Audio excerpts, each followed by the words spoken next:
In this Surge 2 guide, I'm going to be showing you my Deflectomatic Boss Killer build that is designed specifically to take down bosses via directional blocking their attacks.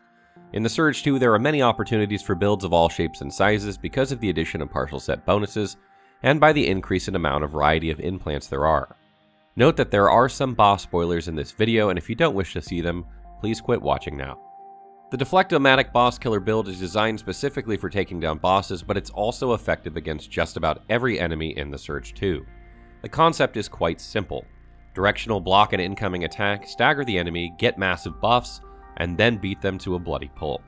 This is a more advanced build, but once you get the hang of it, it's quite devastating. Why this build works so well against bosses is that many attacks are harder to dodge than they are to block, and staggering bosses creates a huge opening where you can attack safely. This build also provides significant defense, allowing you to stay alive while learning the timings of boss attacks, which can take a few attempts. The weapon you wish to use isn't overly important for this build, so you have total freedom to use whatever you like, and you can experiment with different types of weapons. However, I have noticed a bit of timing difference in directional blocking between slower attacking weapons and ones that attack quickly. For this reason, I advise learning the timing of one weapon type and using that when you face bosses. Faster weapons like twin-rigged and punching gloves seem to be more responsive when it comes to directional blocking, meaning they will block faster when pressing the button, which can make things easier if you're getting hit by a barrage of attacks. Additionally, they use less stamina for a single attack, allowing you to strike bosses between attacks and still have stamina to block. For this reason, I recommend them for bosses, but you don't have to use them.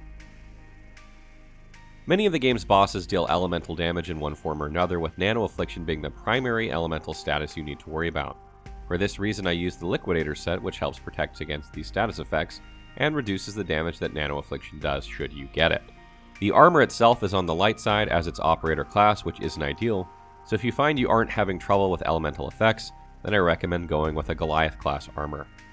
The Nano Ward set is also not bad as it reduces the cost of blocking, though the Nano Explosion is completely useless. Additionally, the Scarab set, though a Sentinel class armor, is also very good defensively and is worth considering. You'll need to use the Liquidator set early on though, since you won't get either of these two until about halfway through your game. None of these sets are flashy, but they get the job done, which is what this build is about. Implants are a huge part of this build, and you'll find that it gets more effective as the game progresses and you gain more and more implants that benefit from directional blocking. The following is a list of implants you'll want to take. Deflection Hardener. This implant increases your defense and elemental defense by a significant amount for a short time, which allows you to stand toe-to-toe with bosses and not die. Deflection Supercharger.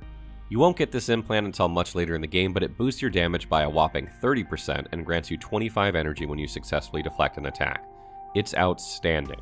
Deflection Damage Enhancer. This implant will boost your damage after deflection by 10%, which is nice. Only costs 3 core power too. You may opt not to use this one early on when your implant space is more limited. Deflection Energy Converter. This implant will give you 25 energy when you deflect, which is a good amount. Battery Adrenalizer. This implant increases your stamina recovery when you fill a battery. You tend to chew up stamina when blocking repeatedly, so you'll need the recovery. Dynamic Redirector. Gaining 30 energy when struck will help you heal when you make mistakes on your timing. Definitely worth the slot.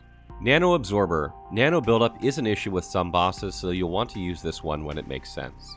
For your injectable, you'll use the Medivoltaic injection, and you want to upgrade it as often as you can.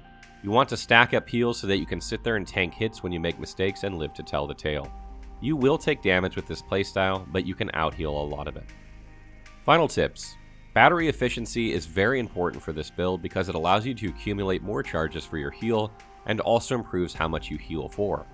You want your heals to fill nearly your entire health bar, so pump this early on in order to see best results.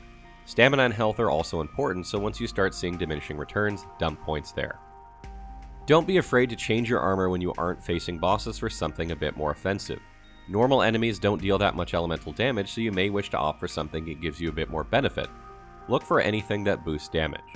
Enemies have the same moveset as you for the weapon they are wielding. This makes it easy to predict what sort of attacks they will do once you've seen a few enemies with the same weapon type. Use this to your advantage when fighting them and learn to anticipate what attack they will do so you can deflect it and punish them. Lastly, I mentioned it earlier, but I'll mention it again. This is a more advanced build and requires some practice. You aren't going to be a deflection god without taking a few lumps.